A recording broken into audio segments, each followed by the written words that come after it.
어떤 사람이요, 인간의 삶이 도대체 무엇인가를 심각하게 고민한 끝에 산에서 10년을 돌을 닦았어요. 제가 어제가 위에 말씀드린 것 같은데.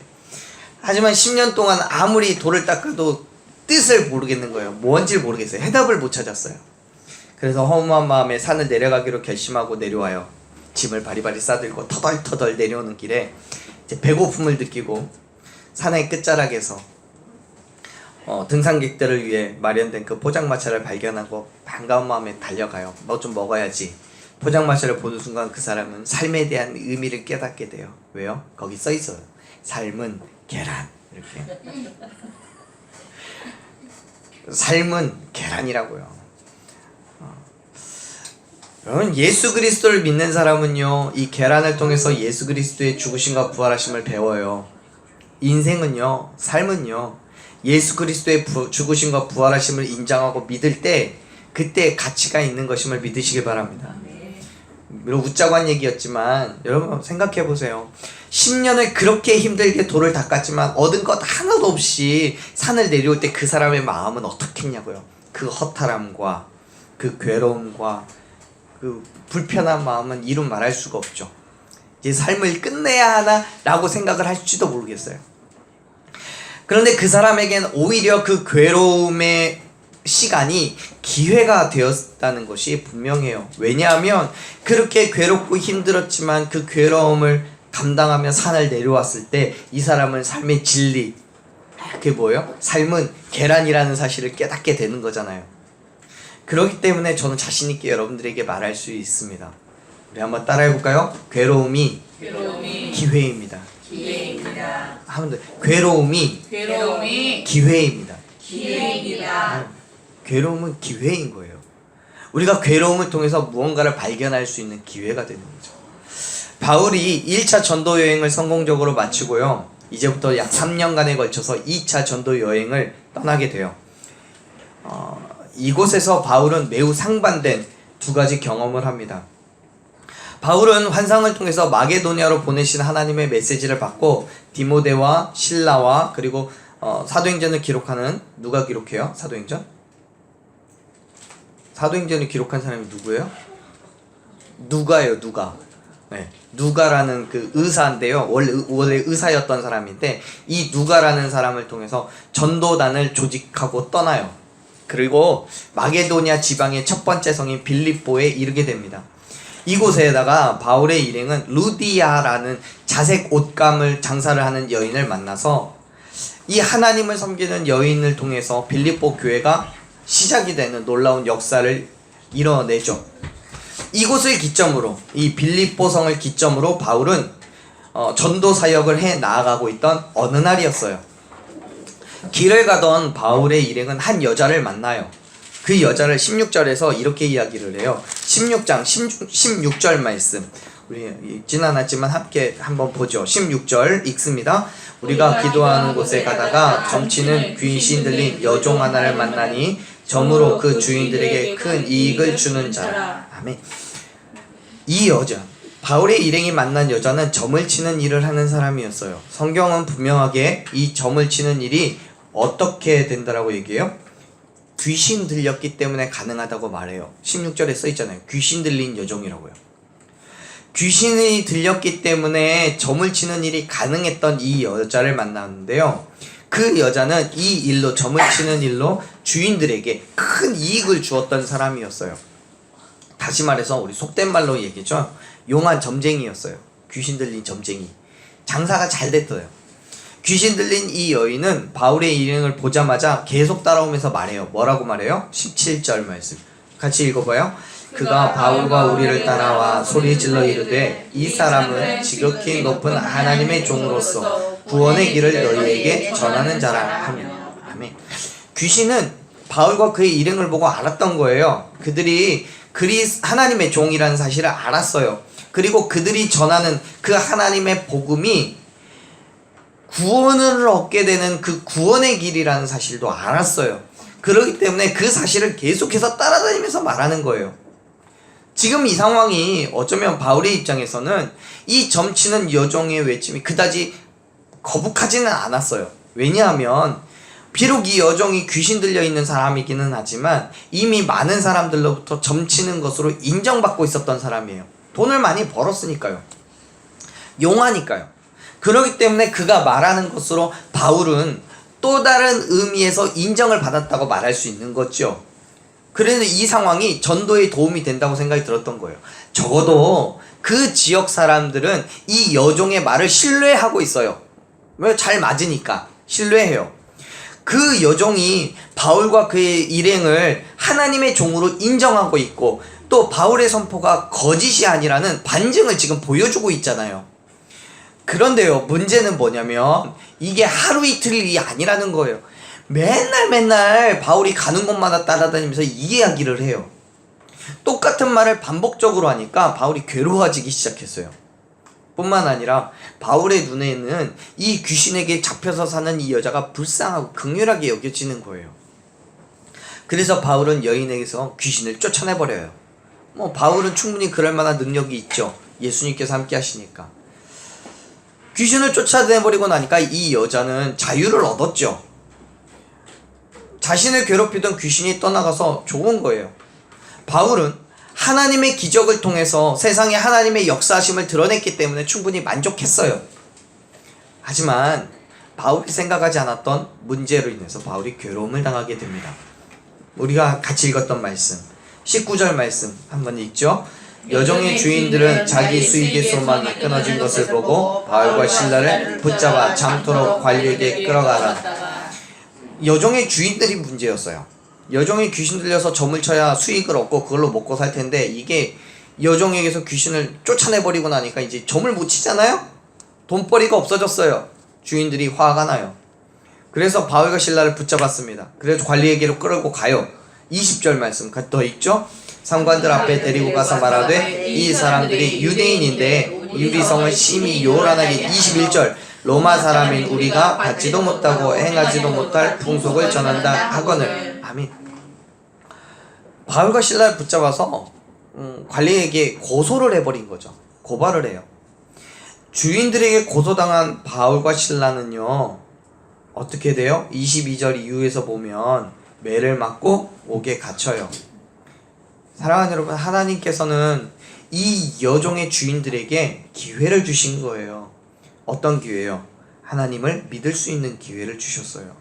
분명히 여종에게 있었던 귀신이 떠나감으로 인해서 이들에게는 돈벌이가 없어지는 괴로움을 당했어요. 화가 나요. 분노해요.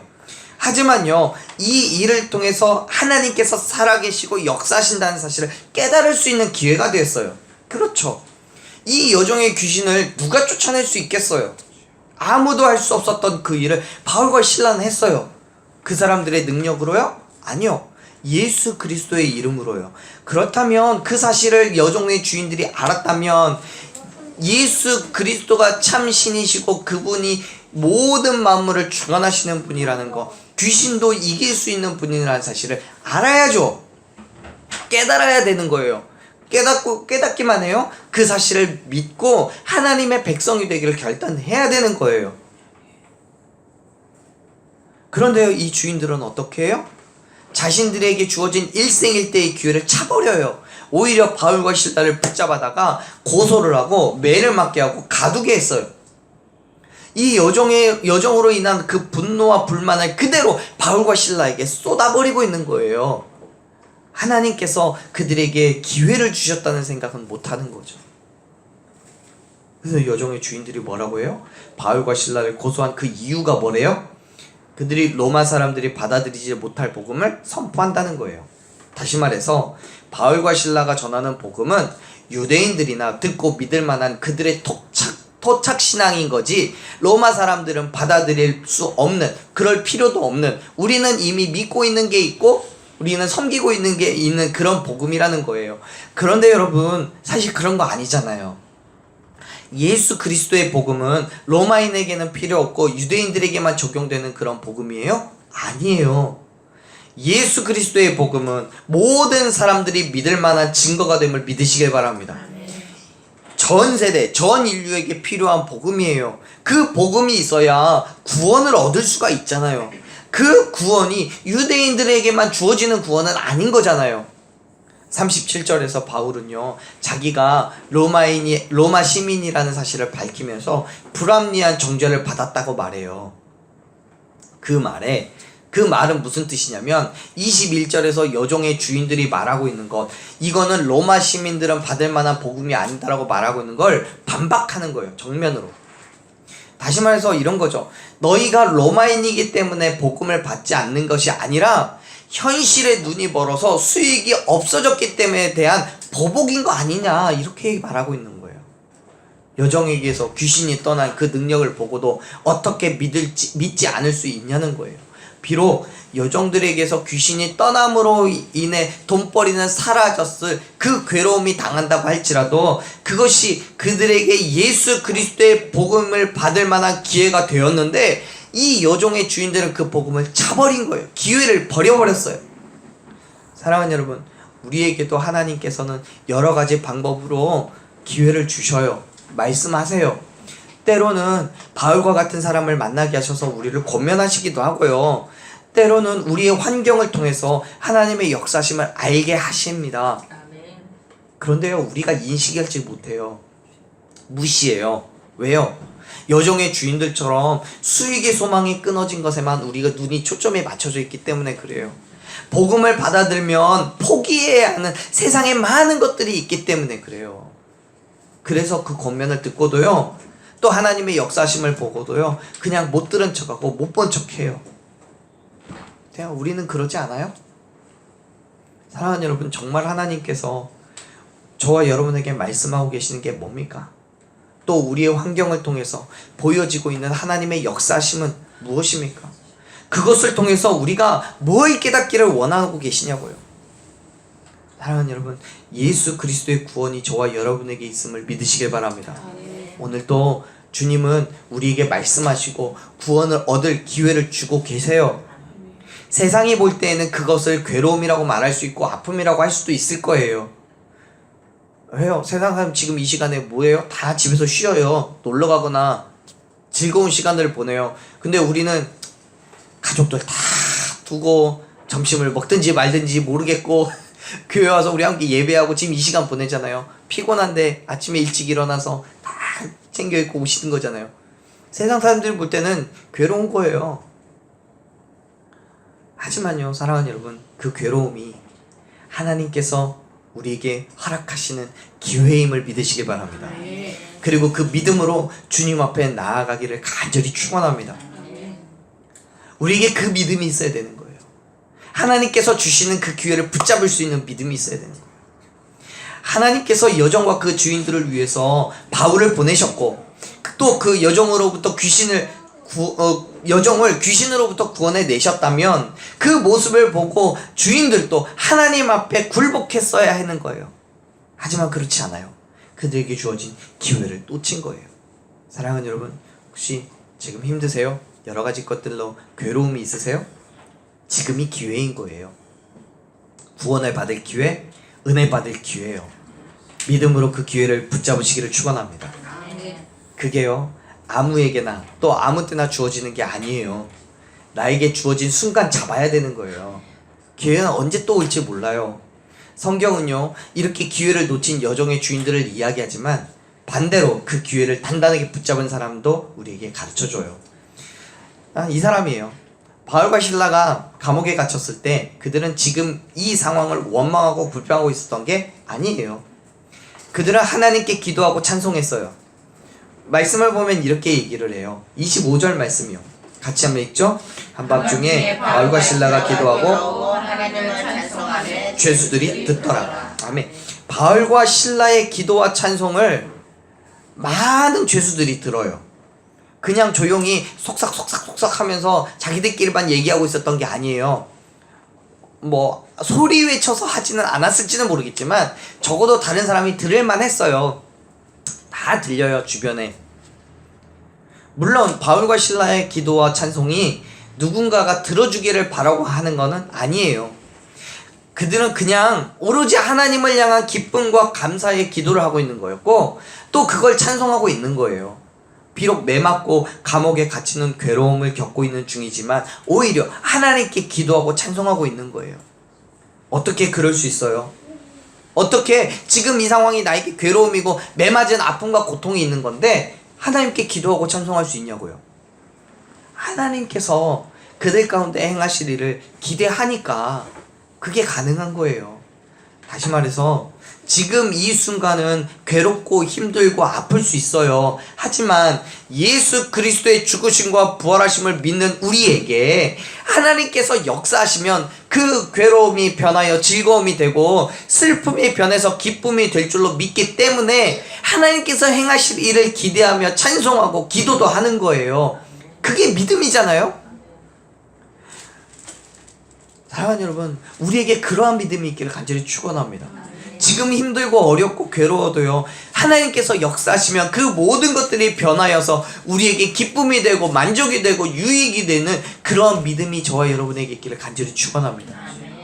그게 믿음인 거예요. 그렇게 온전한 믿음으로 찬송하고 기도하고 있는 그 바울과 실라를 보는 하나님께서는 얼마나 좋으셨겠냐고요. 그래서 하나님께서 어떻게 하세요? 바울과 실라에게 어떻게 하세요? 기적을 베푸셔요. 큰 지진을 일으키시고 옥의 문을 열어주세요. 그리고 옥에 갇힌 모든 사람의 매인 것을 풀어주시죠. 여기까지는 하나님의 놀라운 기적이에요. 자, 여기까지만 이야기하면 뭔가 훈훈한 결말이 맺어지는 것 같아요. 바울과 실라 이제 기적을 경험했고 감옥에서 나왔어요. 이제 가면 돼요. 하나님께서 이끄시는 대로요. 그런데 지금 이 기적이 누군가에게는 기적이 아니라 또 다른 괴로움이 돼요. 27절 말씀 같이 읽어보죠. 27절 간수가 자다가 깨어 옥문이 열린 것을 보고 죄수들이 도망한 줄 생각하고 칼을 빼어 자결하려 하거늘. 아멘. 감옥 문이 열렸어요. 갇혔던 죄수들의 그 묶인 게 다 풀어졌어요. 자, 이제 다 도망갔을 거예요.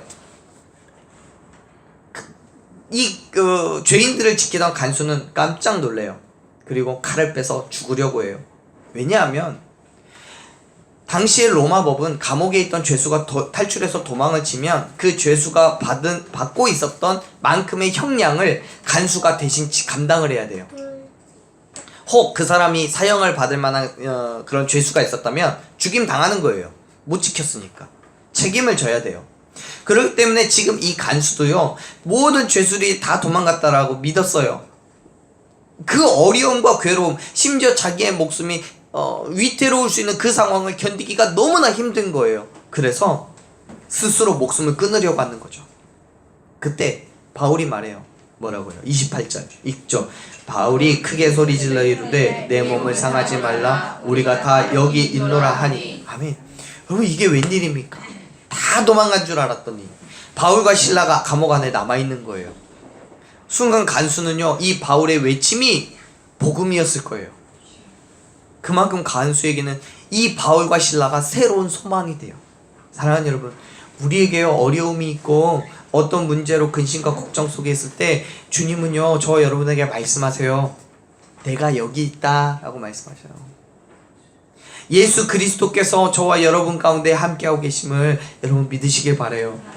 우리의 마음이 낭망해서 쓰러지고 넘어지려고 할 때에도요, 예수 그리스도께서는 우리와 함께 하시고 우리의 소망이 되시고 우리의 위로가 되심을 믿으시길 바랍니다. 우리가 그 주님을 만날 때 주님은 나의 모든 것을 되어주시고 내 삶의 주관자가 되어주시는 거예요.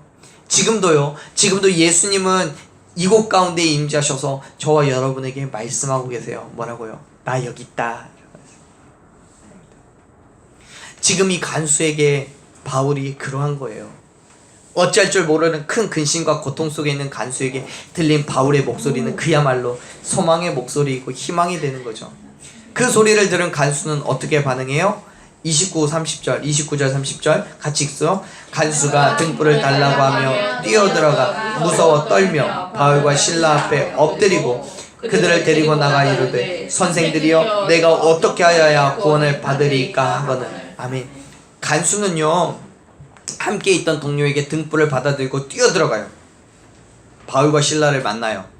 그리고 그들을 어떻게 해요? 감옥 밖으로 데리고 나와요. 묻죠. 어떻게 해야 내가 구원을 얻을 수 있겠습니까? 지금 이 간수는요, 그 괴로움 뒤에 찾아온 기회를 붙잡고 있는 거예요. 이 귀신 들린 여종의 주인들이었다면 이렇게 했을 거예요. 바울과 실라의 목소리를 듣자마자 얼른 뛰어들어가서 문을 확 닫아버리는 거예요. 못 나오게.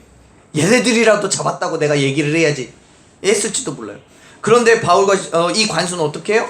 바울과 실라를 데리고 나와요. 나와서 그 앞에 굴복을 하고 묻는 거예요. 구원의 비결을 가르쳐 달라고요. 그래요. 여러분, 우리에게 기회가 오면 즉시 붙잡아야 돼요. 간수는 바울과 실라를 통해서 현실에서의 구원을 경험했어요. 죽을 수밖에 없던, 죽을 뻔한 자신의 목숨을 구해준 바울과 실라가 간수에게 있어서는 복음의 진정한 메시지가 되었음을 믿으시길 바랍니다. 그리고 그 증거를 확인한 간수는 더 많은 것을 고민할 필요가 없어요. 그리고 그 즉시 바울과 실라에게 구원에 대해서 질문을 해요. 여기에서 간수가 질문하는 구원의 비결은 두 가지 의미를 이야기할 수 있어요. 첫 번째, 다른 죄수들이 도망쳤기 때문에 이제 겪게 될 그 어려움, 상관의 징계를 내가 어떻게 감당해야 되겠냐라는 뜻으로 묻는 그 구원이 있을 수 있고요.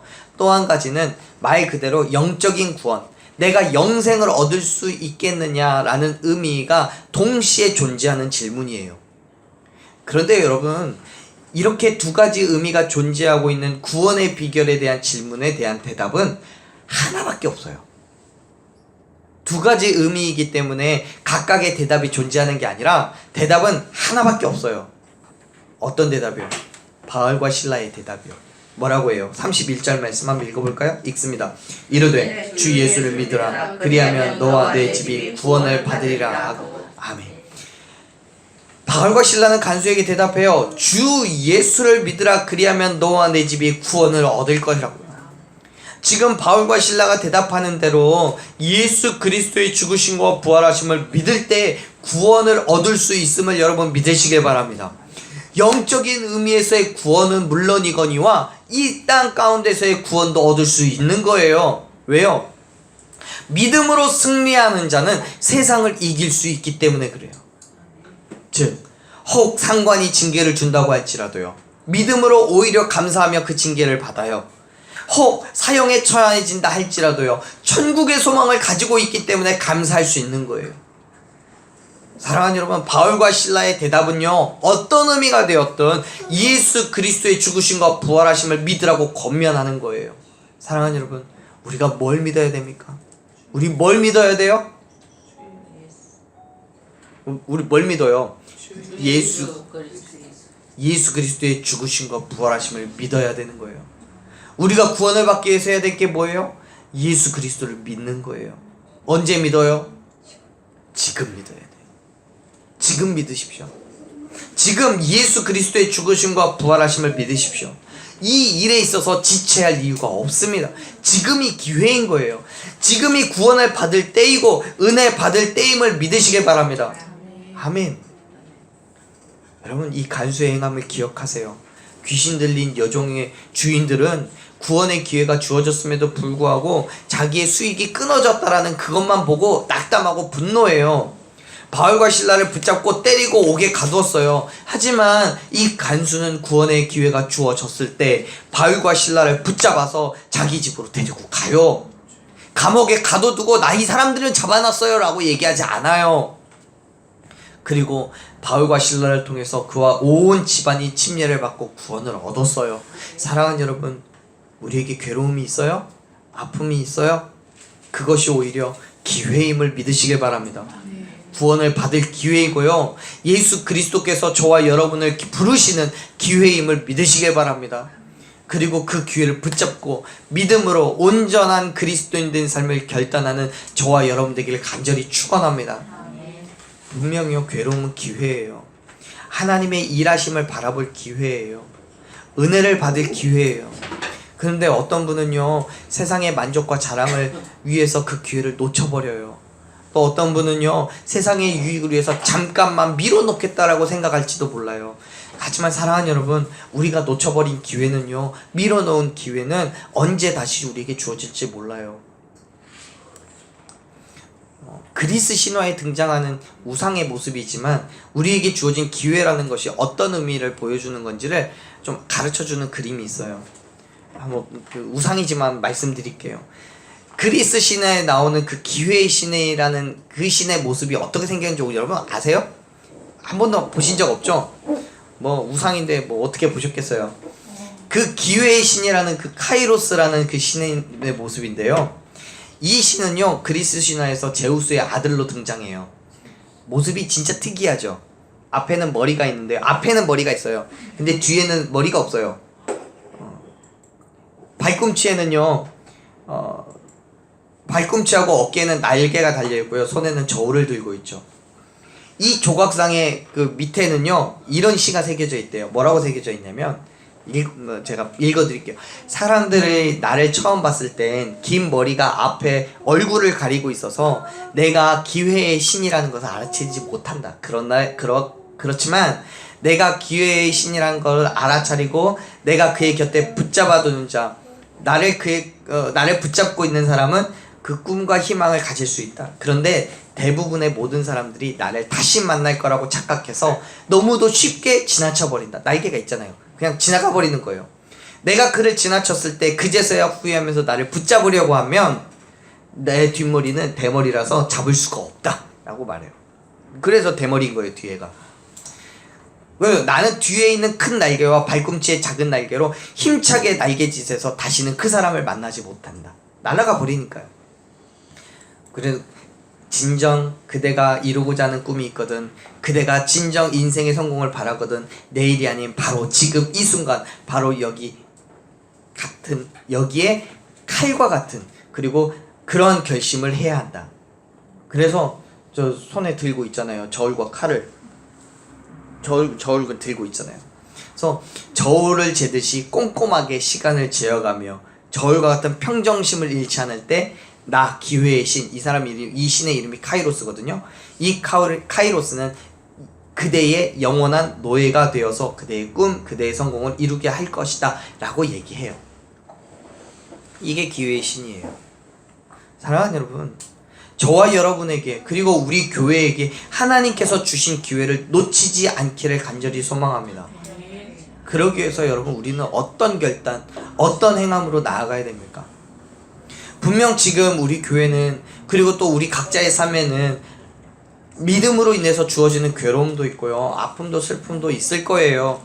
하지만 주님께서 저와 여러분에게 우리 각자에게 주신 그 감동대로 결단하고 믿음으로 행함으로써 하나님께서 저와 여러분에게 허락하신 그 구원의 기회, 그 은혜의 기회를 놓치지 않고 붙잡는 저와 여러분에게 간절히 축원합니다.